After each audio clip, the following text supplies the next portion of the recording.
The knife was small. It had been used for gutting fish, for cutting sugarcane, for 100 ordinary things in a kitchen that no longer existed. Now it lay wrapped in a strip of cloth against a woman's ribs, under her clothes, where she could reach it fast. She had been told exactly when to use it. Not if the Americans came, when they came. She was somewhere in the limestone hills above Garapan, in a cave that smelled of smoke and wet rock and unwashed people, with maybe 40 others pressed into the dark around her. Most of them were women. A few were very old men. The rest were children. And the children were the problem, because children cough, and a cough carries a long way at night, and the whole arrangement depended on silence. Outside, the guns had stopped. That was the part nobody had prepared her for. For 3 weeks, the island had been one long noise. Naval shells coming in from the water with a sound like a train falling out of the sky. Aircraft engines. The flat percussion of mortars walking up a hillside. Somewhere in the middle of it, a sugar mill burning for 2 days straight. And then, sometime around the 9th of July, 1944, the noise thinned out and stopped, and what replaced it was worse. Birds.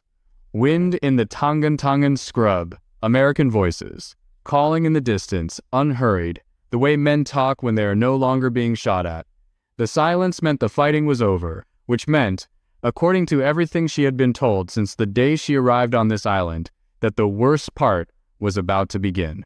I want you to understand something before we go any further, because if you don't understand it, the rest of this makes no sense. The fear inside that cave was not vague. It was not a general anxiety about invaders. It was specific, detailed, rehearsed. These women had been told in plain language by soldiers and by officials and by neighbors, repeating what officials had said, precisely what American troops did to Japanese women when they caught them. They had been told it would be done in front of their children. They had been told it would be done by many men. They had been told that the tanks would run over the bodies afterward. They had been told that surrender was not an escape from this but the door into it. And they believed it. Not the way you believe a rumor, the way you believe a weather report before a typhoon. So, they carried knives. Grandmothers carried lengths of rope. A few families had been given hand grenades by retreating soldiers, along with brief instructions on the count. Mothers had a plan for their children and had gone over it enough times that the children knew it too. Some of the older girls had been told to go first, because they were young, and because of what young meant in the story they had been told. Here is the part that historians have never quite figured out how to say gently, so I'll just say it.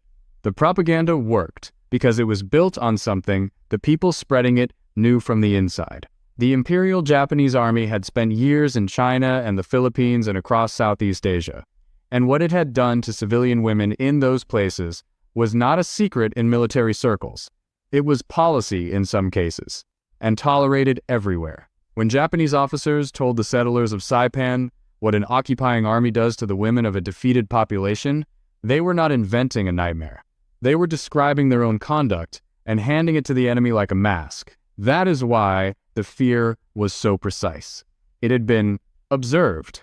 Now, Saipan is not a place most people can find on a map, and that matters here too. It sits about 1,400 miles south of Tokyo, a long green island shaped a bit like a lopsided thumb, roughly 13 miles by 5. Japan had held it since 1914 and had governed it as home territory, not as a conquest. By the summer of 1944, there were somewhere in the range of 20 to 25,000 Japanese civilians living there, plus a few thousand Koreans brought in as labor, plus around 3,000 Chamorro and Carolinian Islanders who had been there long before any of them. These were not soldiers' camp followers. They were sugar people. Nanyo Kohatsu, the South Seas Development Company, had turned most of the island into cane fields and had shipped in whole families to work them, mostly from Okinawa, many from poor farming villages, where the offer of land overseas sounded like the only good news they'd ever been handed. There were schools, there were shops in Garapan with awnings and sliding doors, there was a Shinto shrine and a photography studio, and a movie theater, and a narrow-gauge railway that hauled cane down to the mill. Children born on Saipan had never seen Japan. To them, this was home, and the sugar was the whole economy, and the war was something happening a long way away and going well. Then, on the 15th of June, 1944, 8,000 Marines came ashore in 20 minutes. The battle that followed lasted 24 days. It killed nearly 3,000 Americans and around 29,000 Japanese defenders. And it did something to the civilian population that the planners in Hawaii had not really thought through, because no American invasion had yet hit an island where tens of thousands of Japanese civilians were living ordinary lives. The families ran. They ran north, because south was where the Americans were, and north was where the island narrowed and the cliffs began, and because the soldiers going that way told them to follow. They lived in caves, they drank from shell craters, they ate raw cane and land crabs and whatever they could dig up at night. Children died of things children die of when there's no water, and the whole time, moving with them, was the story. Don't be taken alive. You've probably seen the photographs from the end of it, or at least one of them. Marpi Point is the northern tip of the island where the ground stops and drops a couple of hundred feet into the sea. In the final days of the battle, and for days after it was officially over, Japanese civilians went off those cliffs by the hundreds. Whole families, mothers with infants held against them. A woman would comb her hair first, carefully, and straighten her clothing, and then step off. There are accounts of parents putting their children over the edge, ahead of them, and of a girl who hesitated and was pushed by a soldier standing behind her, and of bodies in the water below so thick that American patrol boats could not get through them and had to back off. Marines watched this happen from a few hundred yards away and could not stop it. They tried. That is the part people leave out. Interpreters were brought up to the cliff line with loudspeakers and shouted themselves hoarse in Japanese, promising food, promising water, promising that no one would be harmed. Some of the men who did that shouting were Nisei, Japanese Americans from California and Hawaii, whose own families in some cases were sitting in relocation camps in the American desert at that exact moment. They stood on a cliff in the Pacific, begging strangers not to kill their children, in a language they'd learned from their mothers, while the country that had interned their parents held the rifles behind them. Almost nobody listened. And in the middle of that, Marines swam out into the water to pull people off floating debris, and were shot at by Japanese soldiers on the rocks who were trying to hit the civilians before the Americans could reach them. I've read a lot of battle accounts. That one still stops me. So, when we talk about the women who went into captivity on Saipan, understand who they were. They were the ones who didn't jump, the ones whose nerve failed at the edge, or whose grip on a child's hand tightened instead of letting go, or who were too weak to walk to the cliff, or whose husbands were already dead and who simply could not do the last thing. Many of them thought of themselves as cowards. Some of them went on thinking that for the rest of their lives. They walked out of caves with their hands up, or were carried out on stretchers, or were found half-conscious in ravines by patrols working the ground with flashlights and interpreters. And every single one of them believed she was walking into the thing she had spent 3 weeks trying to die to avoid. Here is what the first hour actually looked like, over and over in dozens of accounts that were recorded separately by people who never met each other. An American would come to the mouth of the cave, and he would not come in. That was the first surprise, and it was a practical decision rather than a courtesy, because caves on Saipan often had soldiers in the back and grenades in the dark. But the effect was the same. He stood outside. Someone with him would call in Japanese, "Come out, you will not be hurt, there is water." Nobody came out. So the water came in instead. A canteen would be set on the rocks at the entrance and the man would back away from it. Then a ration tin. Then they waited. Eventually, a child would go for the water, because children have less capacity for principled starvation than adults do, and the mothers would follow the children out into the light, and there they would be. Filthy. Half their hair gone, sores on their legs, holding infants who by then weighed almost nothing, standing in front of men with rifles, in the open, with nothing left to bargain with and nothing to hide behind, and the men with the rifles would take a step back. That is the moment. Not a speech, not a dramatic act of mercy, just a line of exhausted Marines taking one step back to give a group of women some space and lowering their weapons and then not knowing what to do with their hands. The women stood there waiting for it to start, It didn't start. Somebody would hand over a K-ration and then have to mime eating it, because the crackers looked like nothing they recognized. Somebody would try the chocolate bar routine with the kids, which by that point in the Pacific War was practically standard equipment. There are photographs of this from Saipan, and they are strange to look at, because you can see the fear on the adult faces and the total absence of it on the children's, all in the same frame. Kids adjust in about 90 seconds. Their mothers took years. A corpsman would come up and want to look at a wound, and there would be a whole negotiation about that, because a strange man reaching toward a woman's body was the exact opening move of the story they'd been told. Interpreters got very good at explaining the concept of a medic. Some corpsmen learned to treat the children first, in full view, so the mothers could watch the entire procedure and see how it ended. One detail turns up again and again in the recollections, and I think it's the one that did the most work. The Americans kept turning around. When women needed to relieve themselves or wash or nurse a baby, the guards would face outward. Not out of some elaborate cultural sensitivity training, because there wasn't any. It was just what men did, more or less instinctively, and it was noticed. Women who had been braced for their bodies to become public property found instead that the enemy was standing with his back to them, looking at the tree line, bored. You cannot overstate how disorienting that is. If you have spent weeks with a knife against your ribs, waiting for one specific thing to happen, and it does not happen, and it keeps not happening, your mind does not immediately produce relief. It produces suspicion.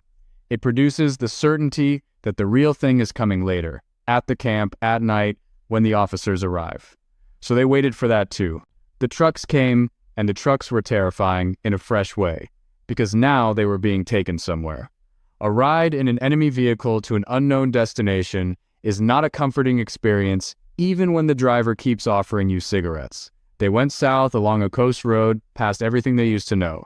The sugar mill was a skeleton. Garapan, a town of 15,000 people, with a main street and shop fronts and a schoolyard, had been shelled and bombed and then fought through building by building, and there was essentially nothing left of it. Women rode past the wreckage of their own houses and could not identify which pile of rubble had been theirs. Where they ended up was a stretch of flat coastal ground on the west side of the island near a place called Susupe, between a swampy lake and the sea.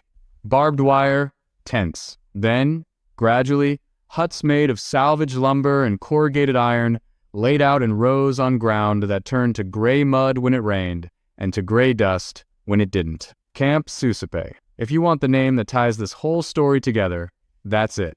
At its peak, it held somewhere between 14 and 18,000 people, which made it, briefly, the largest population center on the island. It was run by the United States Navy under something called military government, and the men running it were not combat officers. They were reservists, which is to say, they were, in civilian life, school teachers and municipal engineers and public health administrators and small-town lawyers dropped onto a wrecked island and handed a city's worth of traumatized people and told to sort it out. That single administrative fact did more to protect the women of Saipan than any speech about American values ever could. The camp was not left to frontline infantry who had spent 3 weeks being shot at by the fathers and brothers of the people now behind the wire. It was handed to a bureaucracy. And bureaucracies, whatever else you want to say about them, are obsessed with the wrong things at the right moments. The Japanese and Korean civilians went into one compound, the Chamorro and Carolinian Islanders into another, and prisoners of war into a third that was fenced separately. Inside the civilian section, families were kept together where possible, and unaccompanied women and girls were housed as a group. There were guards on the perimeter, and there were rules about the guards, and the rules were the interesting part. Sentries were not to enter the living areas. Entry to the women's quarters required an officer, an interpreter, and a stated reason. Fraternization was an offense. Men found inside the wire at night, without orders, faced charges. And a few of them did face charges. Because on an island with 18,000 internees and thousands of young Americans, the idea that nothing ever went wrong would be a fairy tale. And I'm not going to sell you one. Things did go wrong. There were incidents. There were courts-martial. There are records of at least a handful of serious cases.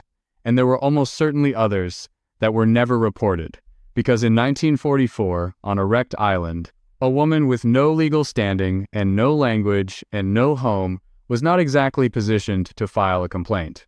But that's the thing. The exceptions were treated as exceptions. That's the whole story, right there. The rule was restraint, the rule was enforced, and the violations were crimes rather than customs. For women who had been told that mass violation was the standard operating procedure of the American military, discovering that it was instead a punishable offense investigated by men with clipboards was not a small correction. It was a demolition, and the clipboards were everywhere. That's the first thing everyone remembers about arriving at Susupe, the paperwork. They were registered. Name, age, place of origin, prefecture, occupation, family members, living and dead, they were photographed. They were issued numbers and ration cards. They were deloused with DDT dusting powder, which was undignified and unpleasant, and which also stopped a typhus outbreak before it started.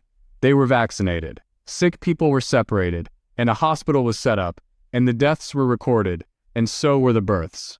Over 400 children were born inside that camp. Think about that for a second. 400 birth certificates issued by the United States Navy on a captured island for the children of a population that had been told 2 months earlier that Americans killed babies for sport. That paperwork is the reason we know any of this. Not the speeches, the forms. Somebody sat at a folding table with a typewriter and a stack of index cards and wrote down the name of every woman who came through that gate, and because he did, historians 80 years later can tell you how many people were in Camp Susupe in November of 1944 and where they said they came from. And the same is true on the other side of the wire. The young man standing sentry duty at the gate that day is in the paperwork too. His muster roll, his unit's war diary, his casualty card if he needed one, his ship's log, all of it filed and boxed and still sitting in the National Archives waiting for someone to ask. Most families never ask. That's the sad part. A man comes home in 1946, says almost nothing about any of it, dies in 1981, and what's left is a name, a photograph of a kid in dress uniform, and a box in a closet with a folded flag and some foreign coins, and a bring back nobody can identify. If that's your family, I wrote something for you. It's a guide called Find Your Grandfather's War, and it walks you through turning exactly that, a name and a photo and a box of unexplained objects, into an actual, reconstructed service record. It's linked in the description below. He filed the paperwork. You're allowed to go read it. Because the paperwork is where the second surprise lived. For the women of Susupe, not just that they were fed, that they were counted. Everything about their situation before capture had been designed around the idea that they were expendable. The military had told them to die. The military had, in the final days, taken food from civilians at gunpoint, ordered them out of caves it wanted for itself, and in more than a few documented cases, killed civilians whose crying children were giving away positions. Those are not American accounts, by the way. Japanese survivors testified to that after the war, and the accounts have been collected in Okinawa and Saipan for decades, and they are ugly reading. Then, they crossed the wire and became a name on a card. Somebody wrote down how old their children were, somebody wanted to know if their husband was alive, and made a note to check the POW lists. Somebody weighed them. It is a strange thing to be treated as a logistical problem by an enemy after being treated as a nuisance by your own side. And several women said afterward that this was the moment something in their understanding of the world came apart. The food was terrible, and there was enough of it. Both things are true. Camp rations ran on rice and canned meat, and dehydrated vegetables, and whatever the Navy could land. And it was monotonous and salty and strange, and people who had been eating land crabs and cane pulp for a month put weight back on. Children who came in with the swollen bellies and the reddish hair of real starvation started running around within weeks. There were food shortages, especially in the first months, and there was a black market, and there was theft, and the internees ran their own kitchens and their own distribution and argued about it constantly, the way people everywhere argue about food. Medical care went the same way. There were not enough doctors. There was dysentery, and there was dengue, and there were skin infections that would not heal in that climate, and people died, particularly the very old and the very young who had already been hollowed out by the weeks in the hills. But there was a hospital, and there was a maternity ward, and there were Navy corpsmen who spent their days lancing tropical ulcers on the legs of women whose husbands had been shooting at them in June. Some of those corpsmen learned Japanese phrases off little printed cards, badly. There are internee accounts that mention this with what reads, even in translation, like fondness. A 19-year-old from Ohio mangling the word for pain while trying to be gentle about a dressing change is not a thing you forget. Then came the schools, and the schools are where it gets genuinely odd. The Navy's military government decided, fairly early, that thousands of children sitting in a camp with nothing to do was a problem, and it opened schools.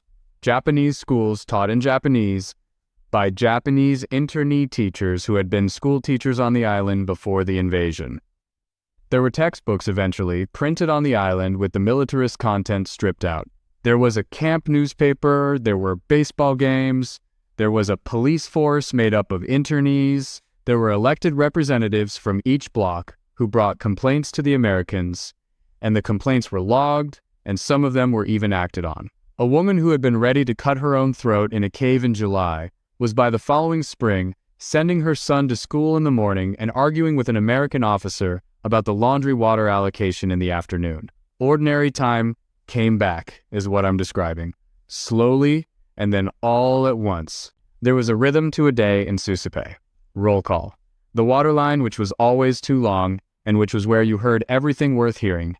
Cooking fires.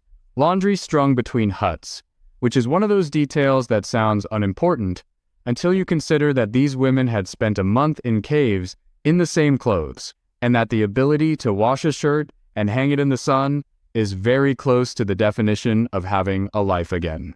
Afternoons were hot and dead. Evenings, people talked. The internees organized themselves almost immediately, because that is what people do. Block leaders emerged. Disputes were settled internally before they ever reached an American. The pre-war hierarchies of the island reassembled themselves inside the wire, which was not always pretty. The mainland Japanese families had looked down on the Okinawans before the invasion and largely went on doing it in the camp.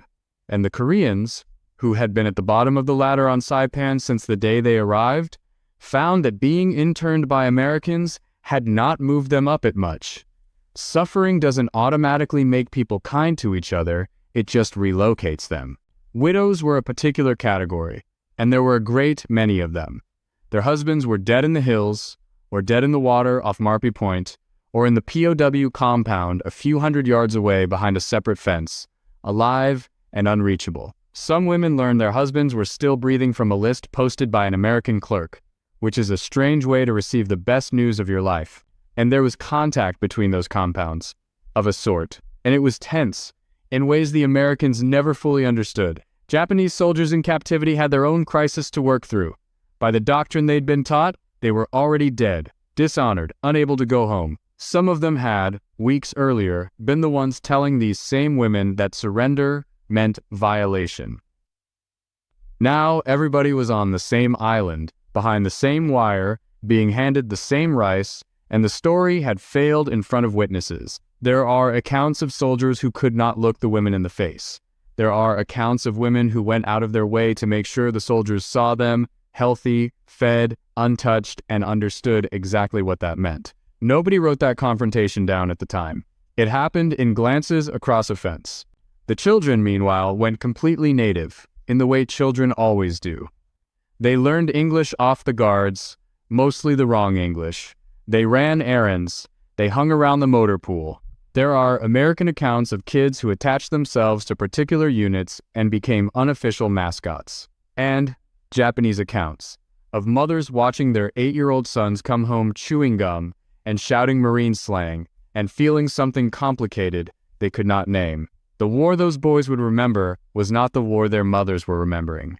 Two people in the same hut, same island, same 18 months, walking away with entirely different stories. There were movies eventually, projected on a sheet. There was a Christmas in 1944 and another in 1945, and the Navy did something with the second one.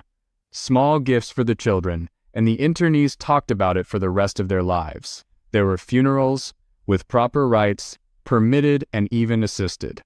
There were weddings. There was, by the summer of 1945, a photography arrangement, and a few family portraits taken in Camp Susupe survive. And if you ever come across one, you should look at the faces closely. Nobody in those pictures is smiling, but nobody is afraid either. They just look like people, tired, on a hot day, having their picture taken, which was itself the most extraordinary thing about the place, and the hardest for the women to say out loud afterward. For the last stretch of it, they were simply bored. I said earlier that suspicion comes before relief, and it does, and I want to be honest about how slowly it went. This was not a scene where the women wept with gratitude and everybody learned a lesson. Fear that deep doesn't dissolve, it erodes. The first phase lasted weeks, and it went like this. They're being kind because they want something. Photographs maybe, propaganda, information about the caves, or they're fattening us up for something. Women told each other quietly that the real business would start once the fighting units left. Then the fighting units left and nothing happened. Then they said it would start when winter came, or when Japan won the next battle and the Americans got angry, or when the food ran short. None of it came, and the not coming accumulated day after day until the story they had been carrying could no longer hold its own weight. There's a second phase after that, and it's worse in some ways, because it involves arithmetic. If the Americans are not what we were told they were, then who told us? And why? And what else were we told? Some women went through that arithmetic in 1944 and came out the other side furious. And the fury did not point at the enemy, it pointed at the officers who had handed out grenades to families and explained how to use them. It pointed at the neighbors who had repeated the stories. In the worst cases, it pointed inward, at a mother who had already done the unthinkable at the cliff on the strength of a lie, and who was now sitting in a camp eating American rice with an empty pair of arms. There were suicides inside Camp Susupe. Not many, but there were some, and at least a few of them were people who had survived the cliffs and could not survive the arithmetic. I don't think you can tell this story properly without that. Mercy arriving after the fact is not a clean gift. For some of those women, it was the cruelest possible information, delivered at the worst possible time by the wrong people. But most of them lived. Most of them adjusted. Human beings are absurdly good at adjusting, which is either our best quality or our most disturbing one, depending on the week. Now, why did the restraint hold? Because that's the question nobody in the camp could answer at the time, and it deserves a real answer rather than a flattering one. Part of it was policy, applied deliberately. By 1944, American commanders in the Pacific had figured out something important. The fanatical last stands and the mass civilian suicides were expensive. Every cave that had to be cleared with flamethrowers cost Marines. Every civilian who jumped was a civilian who could otherwise have walked out and taken 100 others with her. So, the treatment of civilians and prisoners became an operational tool. Leaflets were printed and dropped by the millions in later operations, and they said, in effect, look at Saipan. Look at how the people in the camps are living. Photographs of internees eating, of children in school, of women who had obviously not been harmed, went into that campaign on purpose. Kind treatment was propaganda. It was also true. Those two things are allowed to coexist, and it makes people uncomfortable when they do. Part of it was individual, and here I have to mention one man by name, because you cannot tell the Saipan story without him. Guy Gabaldon was an 18-year-old Marine private from East Los Angeles who had been more or less raised by a Japanese-American family before the war and spoke enough colloquial Japanese to argue in it. He went out, alone, repeatedly, against orders at first, walked up to caves, and talked people out of them. Not dozens. Over the course of the campaign, he brought in something on the order of 1,000 and more, including one enormous group that surrendered to him in a single day. He did it by explaining in their own language that they were not going to be killed and that their children would be fed, and by being right. Every one of those people had been told the same story as everyone else. What changed their minds was one kid from Boyle Heights who could say the words in a way they understood, and who had, crucially, kept his promises the last several times. And part of it, honestly, was exhaustion. The men who took Saipan had just been through 24 days of the worst fighting the Pacific had produced up to that point. They had lost friends in numbers that don't fit in a sentence. And when the shooting stopped and the caves opened, and what came out was a line of skeletal women carrying dying babies, a great many of them simply had nothing left in the tank for cruelty. Several Marines wrote home about this. In the flat, tired way men wrote home in 1944. They said the civilians were in bad shape. They said they'd given their rations away. They said they didn't want to talk about the cliffs. I keep coming back to the fact that none of these men thought they were doing anything remarkable. They were feeding hungry people because the people were hungry and they had food, and then they were going back to their tents to complain about the heat. The single most consequential thing they did on that island, from the point of view of the women watching them, was a thing they did without noticing. They left them alone. The war ended in August of 1945, and inside Camp Susupe, the news landed strangely. Some internees refused to believe it. There had been rumors before. There were men in the camp and a few holdouts still in the hills who insisted the whole thing was an American trick, and a handful of those holdouts stayed in the jungle for years afterward, which tells you how deep the conditioning ran. But it was true. And once it was true, the camp had a new problem, which was what to do with 18,000 people whose home island had just changed hands permanently. Repatriation started at the end of 1945 and ran into 1946. Ships came and the internees were processed and the paperwork happened all over again. Name, family, prefecture of origin, destination. And here is a detail that surprises people every time. A significant number of them did not want to go. Their homes were on Saipan, their parents' graves were on Saipan, their children had been born there and had never in their lives seen Japan. And the reports coming out of Japan were of firebombed cities, a country under occupation, no food, and no work. Some women had married local men or had children who were half Chamorro, and they were not eager to arrive in an Okinawan village with a foreign baby and no husband. They asked to stay. Most of them were not permitted to. The Japanese population of Saipan, which had been the majority for 30 years, was removed almost entirely, and the island became American, and the sugar company never came back. So they sailed for a country most of the younger ones had never seen. What they found there was the second half of the shock, and it's the part I find hardest to write about. They arrived in a ruined Japan as living evidence of something nobody wanted evidence of. The official story of Saipan, as it had been reported at home in 1944, was that the civilians of the island had died gloriously rather than submit. The women at the cliffs had been written up in the Japanese press as models of national spirit. There had been ceremonies, there had been a song, and here came the ships, full of the ones who hadn't. They were, quietly and not so quietly, a problem. A woman coming home from Saipan had to explain why she was alive. Sometimes to her in-laws, sometimes to a village that had held a funeral for her family 2 years earlier, and the true answer, the whole true answer, was unsayable. You could not stand in a bombed-out neighborhood in Osaka in 1946 and explain that the Americans had fed you and vaccinated your son and built you a school, and that in a year and a half behind their wire, not one man had laid a hand on you. Even if the person listening believed it, what were they supposed to do with it? Half of them had lost sons to those same Americans. All of them had lost something. So, most of the women didn't say it. They said it had been hard, which was true. They said they had been in a camp, which was true. And then they stopped. And they let people assume whatever they were going to assume, and they carried the actual memory around privately for 40 or 50 years, like a stone in a pocket. It came out later, in pieces, mostly to grandchildren.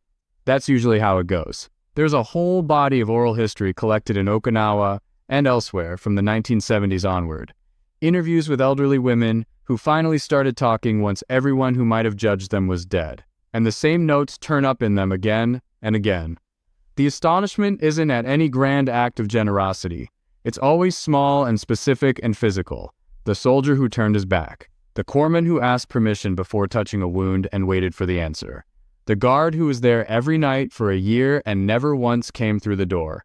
The chocolate, the fact that nobody looked. One woman, describing it decades later, said she had spent the first month in the camp unable to sleep because she was waiting, and that the hardest night of her entire life was the night she finally slept.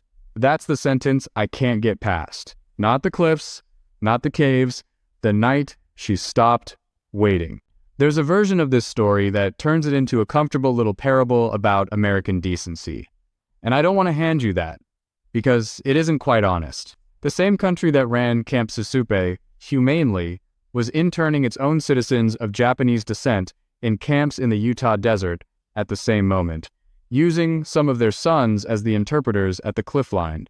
The same military that fed those children on Saipan burned 16 square miles of Tokyo 8 months later. Men behaved decently on that island for a mixture of reasons. That includes genuine compassion, functioning discipline, enforced regulations, deliberate propaganda strategy, and sheer, bone-deep tiredness. And separating those threads cleanly is not possible and probably not the point. What the story actually shows is narrower than a moral, and I think more useful. It shows that the worst thing those women believed about their enemy was something their own leaders had told them, and that it was false, and that the cost of believing it was paid at the top of a cliff at Marpy Point by people who did not have to die. Thousands of them.